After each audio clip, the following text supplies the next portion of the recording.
Dan inilah yang disebut dalam hadisnya itu innama bu'istu liutammima makarimal akhlak. Ini sesungguhnya saya, kata Rasulullah, diutus untuk menyempurnakan akhlak yang mulia, akhlak yang bermartabat, yang beradab, ya, yang berkeadaban, yang berperadaban tadi. Dan kalau kita lihat dalam Al-Quran juga dikatakan bahwa kana khuluquhu Al-Quran, ya, bahwa innaka ala khuluqin azim, innaka ala khuluqin azim, sungguhnya engkau Muhammad itu mempunyai akhlak yang sangat mulia.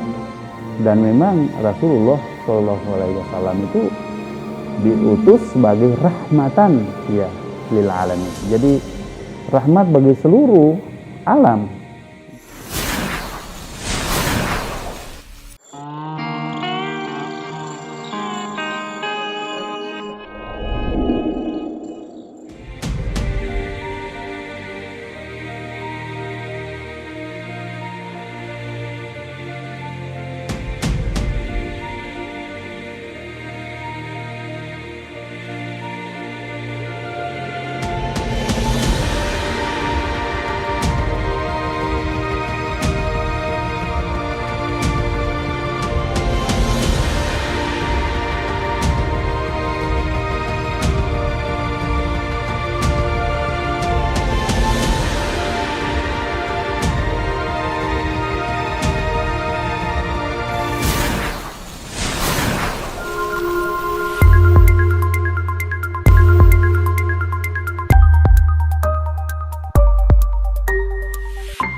Bismillahirrahmanirrahim. Assalamualaikum warahmatullahi wabarakatuh. Alhamdulillahirabbil alamin wa bihi nasta'inu ala umuri dunya waddin, wassalatu wassalamu ala asyrafil anbiya'i wal mursalin wa ala alihi wa sahbihi ajma'in, amma ba'du. Para pemirsa, para penonton, para penyimak, para pendengar dimanapun berada, ya, kita konsisten dengan topik-topik seperti yang lalu, yaitu mengenai komunikasi Islam, yaitu Islamic communication, yaitu teori-teori atau konsep-konsep komunikasi umum. Kemudian coba kita lihat bagaimana pandangan Islam, lebih khusus lagi tentang dakwah Islam, ya, atau Islamic communication dalam Al-Quran dan dalam hadis sunnah tradisi Rasulullah SAW, yang kita tahu bahwa hadis itu juga bermacam-macam. Ada namanya kutubul khamsah, ada sittah, ada sab'ah, ada tis'ah. Jadi ini semua sangat komprehensif, ya, pegangan orang Islam terhadap hidup dan kehidupan ini, ya. Dan ini juga mereka beranggapan bahwa kalau kita bicara tentang Pancasila, ya, yang lalu kan kita sudah membahas tentang sila pertama, nah sekarang kita sila kedua, yang sebetulnya penjelasan sila-sila itu kalau kita lihat dalam Al-Quran sangat banyak sekali penjelasannya, ya. Yang lalu sila pertama itu kita sudah lihat betapa kaya rayanya penjelasan tentang ketuhanan itu, dan sekarang kita menjelaskan bagaimana kemanusiaan itu yang juga sangat kaya, ya. Makanya sebetulnya tidak bisa diperdebatkan, dipertentangkan antara Pancasila dengan Islam, Pancasila dengan Quran dan hadis. Bahkan, ya, kalau boleh dikata, ya, Pancasila ini hanya 5 ide pokok, ya, 5 pilar, tapi sebetulnya penjelasannya itu, ya, seluruh Al-Quran, seluruh hadis tadi ini kita bisa temukan penjelasan sila-sila tersebut dengan baik sekali, ya. Jadi ini bukan hal yang bertentangan. Oke, baik, untuk kemanusiaan yang adil dan beradab ini, ya, intinya adalah dalam prinsip bernegara, prinsip komunikasi antara satu dengan yang lainnya, manusia Indonesia itu diharapkan menjadikan pedoman kemanusiaan ini dalam bentuk yang adil dan beradab. Jadi prinsipnya sebetulnya melihat manusia yang ada di muka bumi ini harus dihargai martabat ya, dan nilai-nilainya, nilai-nilai kemanusiaannya. Kalau kita lihat di sila kedua ini ada dua kata sifat, yaitu adil dan beradab ya. Tapi di sila kelima ada lagi di situ keadilan ya, sosial ya. Tetapi boleh kita lihat bahwa untuk kata adil dan beradab ini ya, yang ada di sila kedua itu pada dasarnya kita boleh lihat fokus kepada aspek martabat dan beradabnya tadi itu ya, bahwa dalam hubungan antar manusia itu diperlukan keberadaban, diperlukan nilai-nilai yang bermartabat ya, yang menghargai antara satu dengan yang lainnya. Tidak boleh ada eksploitasi antara satu dengan yang lainnya. Semua manusia ini sama posisinya di hadapan hukum. Semua sama posisinya di hadapan Allah Subhanahu wa taala, atau di hadapan tadi Tuhan yang Maha Esa itu. Dan ini manusia harus dijunjung tinggi harkat dan martabatnya ya, secara adil tadi itu. Manusia tidak bisa kita pandang dari aspek mayoritasnya atau minoritasnya. Tidak bisa kita melihat dari aspek gendernya, apakah itu laki-laki atau perempuan ya. Tidak bisa kita melihat umpamanya dari segi penampilan ya, good looking atau tidak good looking ya. Tidak bisa dilihat dari aspek kaya dan miskinnya. Pokoknya mereka manusia kita harus hormati, kita harus hargai, kita harus respect kepada setiap insan-insan ini. Dan itu yang menjadi prinsip dalam konteks kemanusiaan ini. Dan ini memang ya prinsip sila kedua Pancasila ini yang dikemukakan oleh founding fathers kita, oleh piagam yang terdapat dalam piagam Jakarta itu ya, Jakarta Charter 9 orang. Ini dirumuskan dengan demikian rapi ya. Tadi sifatnya sangat umum, ketuhanan yang Maha Esa, kemudian mengerucut lagi sedikit turun kepada soal kemanusiaan ini, bahwa setelah Tuhan ya ada manusia yang memang menjadi tokoh sentral untuk mengatur alam raya ini. Dan mereka jangan sampai terjadi perkelahian, jangan sampai terjadi bunuh-membunuh ya, apalagi terjadi eksploitasi antara satu dengan yang lainnya, terjadi sikap tirani ya, sikap hegemoni antara satu dengan yang lainnya. Jadi prinsip kemanusiaan ini adalah harus prinsip kesetaraan, prinsip kesejajaran ya, prinsip keadilan tadi itu yang dasarnya harus bermartabat dan juga beradab. Nah, sekarang kalau kita lihat bagaimana Islam atau komunikasi Islam melihat perdebatan ini, maka itu jelas sekali. Umpamanya dalam Al-Quran itu ditekankan pentingnya keberadaban ini, pentingnya akhlakul karimah ini. Dan inilah yang menjadi prinsip utama kehadiran Rasulullah Shallallahu Alaihi Wasallam itu ke muka bumi ini, menjadi utusan Allah, menjadi Rasulullah Shallallahu Alaihi Wasallam ya, agar datang untuk menyempurnakan akhlak ya, akhlakul karimah. Dan inilah yang disebut dalam hadisnya itu, innama bu'itsu liutammima makarimal akhlak. Ini sesungguhnya saya, kata Rasulullah, diutus untuk menyempurnakan akhlak yang mulia, akhlak yang bermartabat, yang beradab, ya, yang berkeadaban, yang berperadaban tadi itu.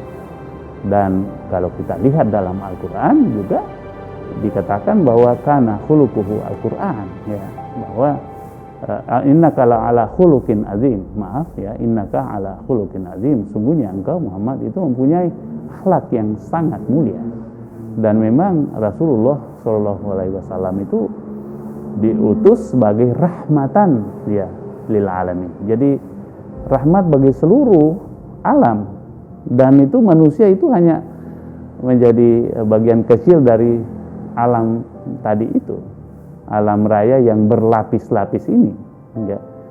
Nah, kalau Quran itu melihat alam ini bukan hanya satu versi, tetapi multiversis. Jadi bukan hanya universe, satu versi, ya, tetapi multiversis, banyak versinya. Dan ini yang disebutkan dengan Rabbul Alamin, itu plural, Tuhan alam yang banyak ini. Dan menurut ahli seperti Badi'uz Zaman Said Nursi, ada 18.000 alam yang diciptakan oleh Allah Subhanahu wa taala ini, dan itu lapisannya banyak sekali. Dan inilah yang menjadi perhatian, ya, Islam, ajaran Islam, bahwa alam ini, ya, itu harus diatur, dimanage oleh manusia, ya. Dan disinilah kemudian pentingnya tadi aspek kemanusiaan itu, ya. Tidak ada eksploitasi, tidak ada kriminalisasi, ya, tidak ada autokrasi, ya, atau totalitarianisme. Semuanya itu berdasarkan kepada prinsip kemanusiaan. Dan Rasulullah ini selain tadi rahmatan lil alamin, tapi juga kahfatan linnas, ya, basyiran wa nazira. Jadi datang untuk seluruh manusia, ya, dan juga tentu untuk memberikan semacam kabar gembira, hiburan-hiburan, entertainment, ya. Makanya Rasulullah banyak memberi pesan-pesan yang sifatnya entertaining, menghibur, ya, tentang kehadiran surga, kehadiran nanti reward yang baik oleh Allah Subhanahu wa taala apabila manusia itu behave dengan baik, ya, di dunia ini memperlakukan sesama manusia hanya dengan baik, dan itu dianggap sebagai manusia-manusia yang berakhlakul karimah, ya. Dan Rasulullah memang menjadi contoh tauladan, ya, itu dalam hal kemanusiaan. Islam meyakini bahwa Rasulullah adalah uswatun hasanah, ya. Uswatun hasanah liman kana yarjullah wal yaumal akhir. Contoh tauladan yang luar biasa untuk kemanusiaan, bagaimana yang mengharapkan Allah, Tuhan, dan mengharapkan nanti hari kemudian yang selamat, yang damai.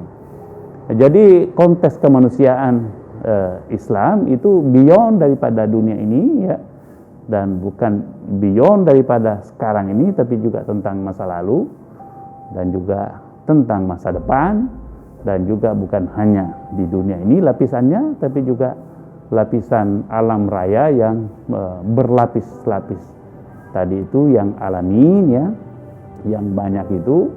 Dan ini manusia memang diangkat sebagai khalifah dalam hal ini untuk bisa mengatur manusia-manusia lainnya antara satu dengan yang lainnya, dan juga bisa mengatur alam raya ini agar bisa di-share dengan baik oleh sesama manusia.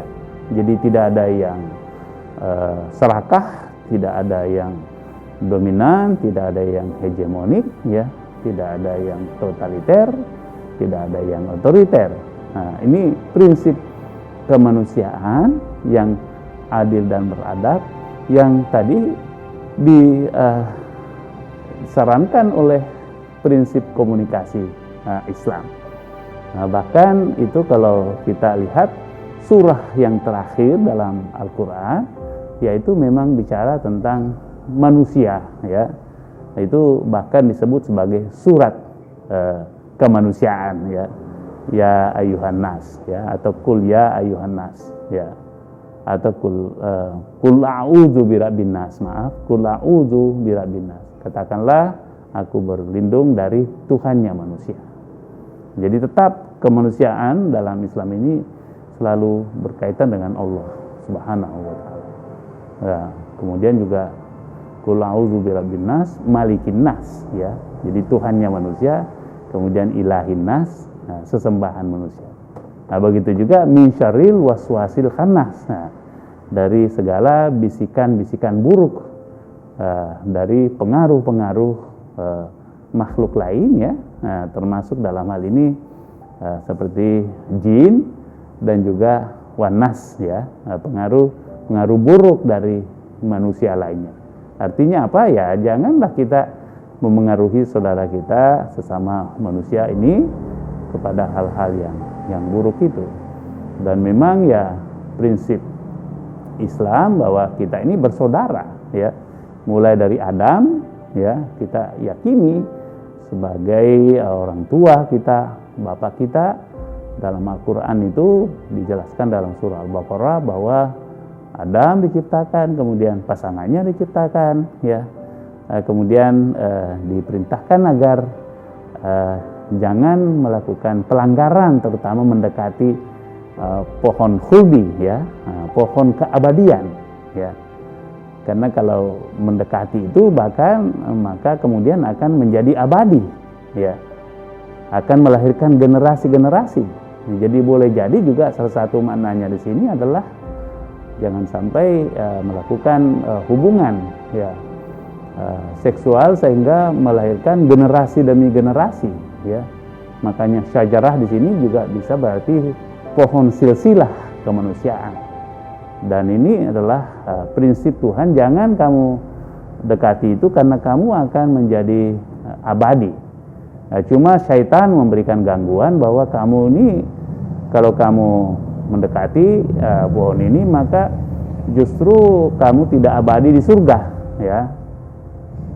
Ya, jadi kalau kamu dekati justru kamu akan abadi dalam surga, kalau kamu tidak maka kamu tidak abadi. Jadi syaitan membuat hoax di sini, ya.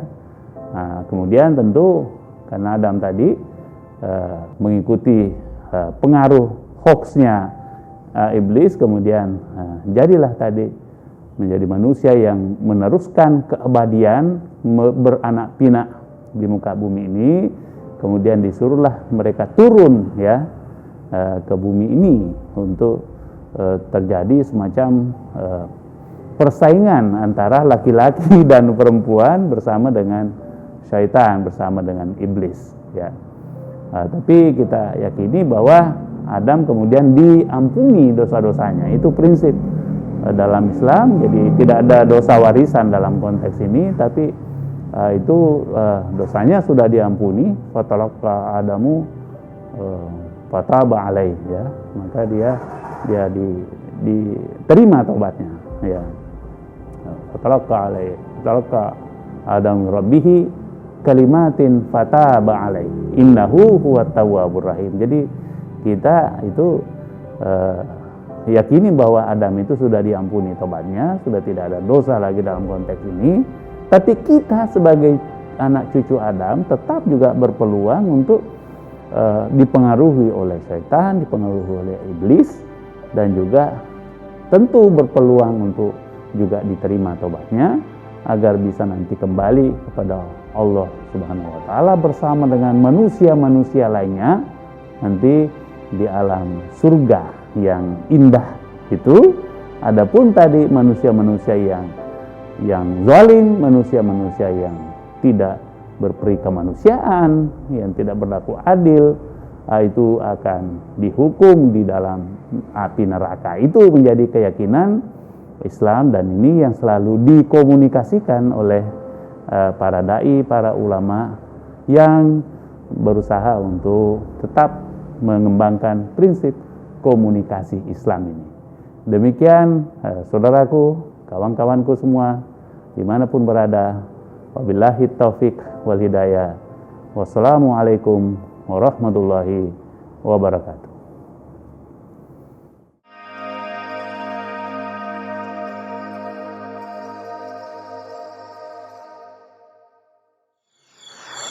Thank you.